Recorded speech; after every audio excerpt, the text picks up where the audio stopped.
Hello दोस्तों, नमस्कार। मैं सतीश कुमार एक बार फिर पहलवान गुरुदीन ग्रुप ऑफ कॉलेज के यूट्यूब चैनल पर आप सभी का हार्दिक स्वागत करता हूं। आज हम बात करने वाले हैं बीए द्वितीय वर्ष के समाजशास्त्र प्रथम प्रश्न पत्र के अंतर्गत भारतीय समाज पर धर्म के प्रभाव के बारे में। तो अगर अभी तक आपने हमारा चैनल सब्सक्राइब नहीं किया है तो कृपया चैनल सब्सक्राइब करें, लाइक करें, कमेंट करें, शेयर करें। नीचे दिए गए बेल आइकन को क्लिक करना ना भूलें ताकि नई नई वीडियो आप तक आसानी से पहुंच सके।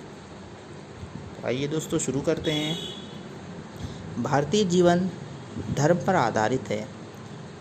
यह कथन न केवल सच है बल्कि वास्तविक भी है। इसका कारण यह है कि आज भी भारतीय जीवन की वास्तविकताओं को धर्म से निकालकर समझा नहीं जा सकता।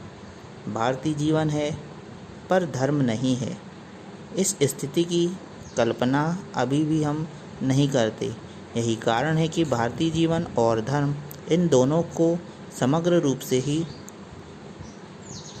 हमें विवेचना करनी होती है। भारतीय जीवन में धर्म का कितना महत्व है अथवा भारतीय जीवन किस सीमा तक धर्म पर आधारित है, यह बात इसी से स्पष्ट हो जाती है कि भारतवासियों के लिए जीवन के आरंभ और अंत दोनों के ही कारण भगवान है। हिंदू मान्यता के अनुसार ईश्वर ने ही मनुष्य की सृष्टि की है और समस्त घटनाओं का एकमात्र कारण वही है।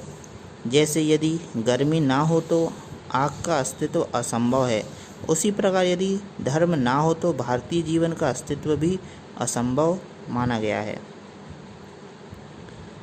व्यक्ति को जीवन तभी मिलता है जबकि भगवान की मर्जी होती है। यही कारण है कि परंपरागत रूप से इस देश में संतान को भगवान की ही देन माना जाता है। यदि किसी दंपत्ति के बच्चे नहीं होते हैं तो यही माना जाता है कि भगवान की कृपा दृष्टि उन पर नहीं है।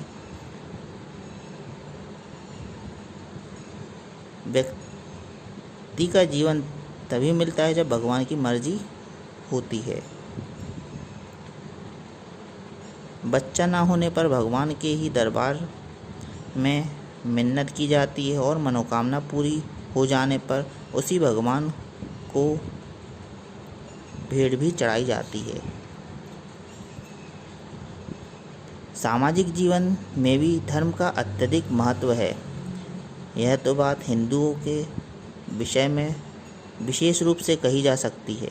परंपरागत रूप से हिंदू को सामाजिक जीवन का आधार वर्णाश्रम है। अतः स्पष्ट है कि धर्म ही हिंदुओं के सामाजिक जीवन की धुरी है। यदि वर्ण धर्म प्रत्येक वर्ण लिए कुछ सामाजिक कर्तव्यों को निश्चित करता है तो आश्रम धर्म सामाजिक जीवन के 4 स्तर पर व्यक्ति के सामाजिक जीवन की रूपरेखा व उसके अंतर्गत आवश्यक कर्तव्यों कर्मों को बताता है।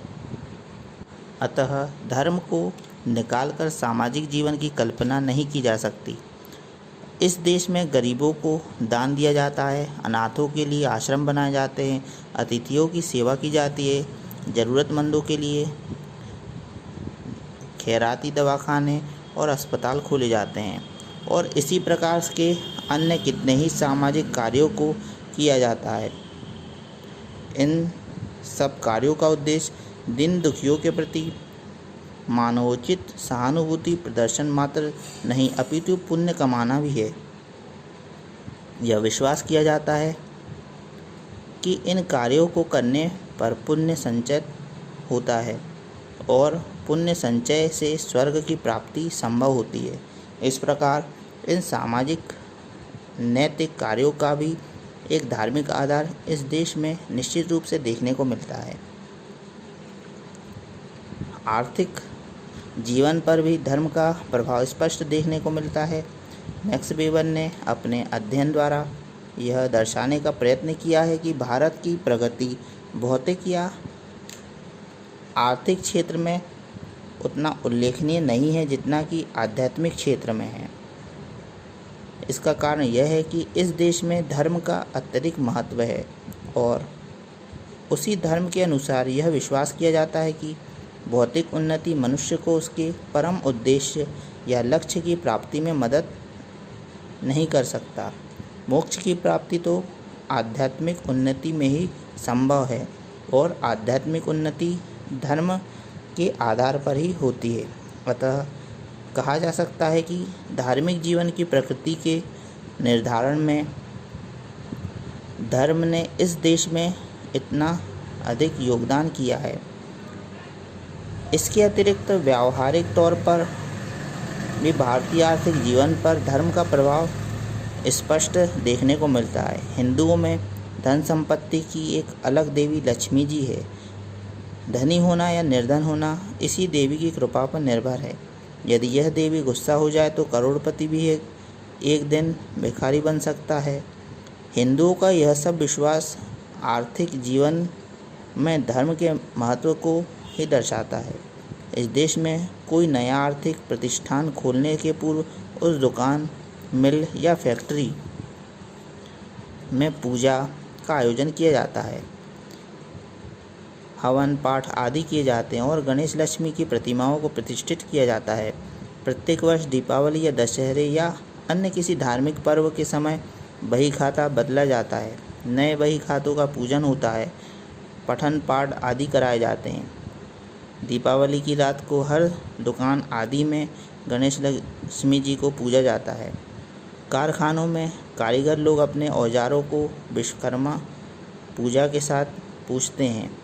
गांव में हल बैल व खेत खलिहान को पूजा जाता है और प्रत्येक आर्थिक क्रिया को आरंभ करने से पहले किसी न किसी प्रकार के हवन पूजन आदि का आयोजन किया जाता है। मुसलमानों में धन पर सूद लेना बुरा माना जाता है क्योंकि सूदखोरी इस्लाम धर्म की मान्यता के विपरीत है।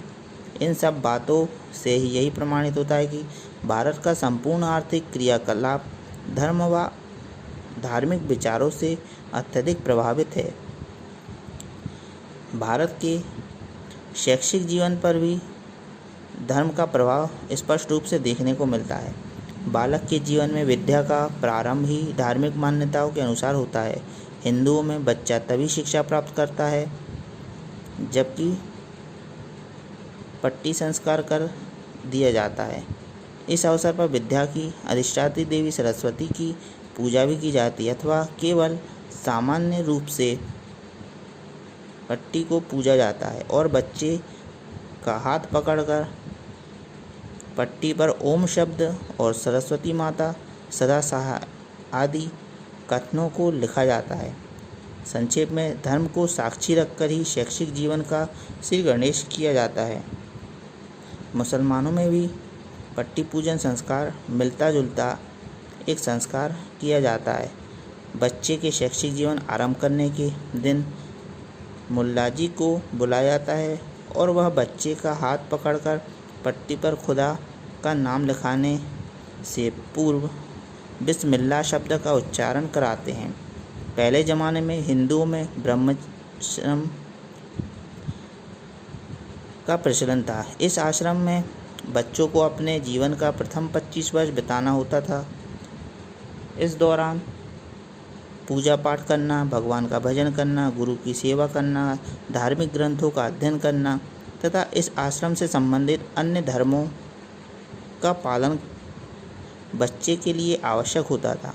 आज शैक्षिक जीवन में ब्रह्मचर्य आश्रम का अस्तित्व तो नहीं है, पर इस आश्रम से संबंधित आदर्शों का आदर आज भी किया जाता है और इसका सबसे बड़ा प्रमाण कॉलेजों तथा विश्वविद्यालय में होने वाले दीक्षांत समारोह के अवसर पर स्नातकों से जो प्रतिज्ञा कराई जाती है वह वैदिक परंपरा का ही एक अंग है और वह परंपरा धर्म पर ही आधारित है।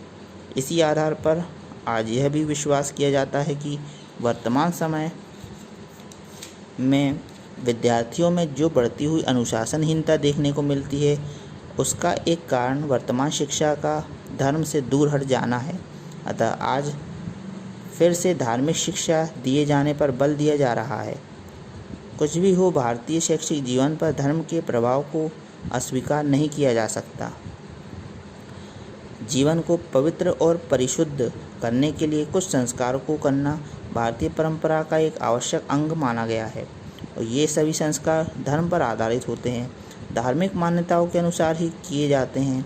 इन संस्कारों का फैलाव व्यक्ति के जीवन में जन्म से मृत्यु तक है और हर अवसर पर जीवन के किसी न किसी रूप में धर्म के संपर्क में लाना ही होता है।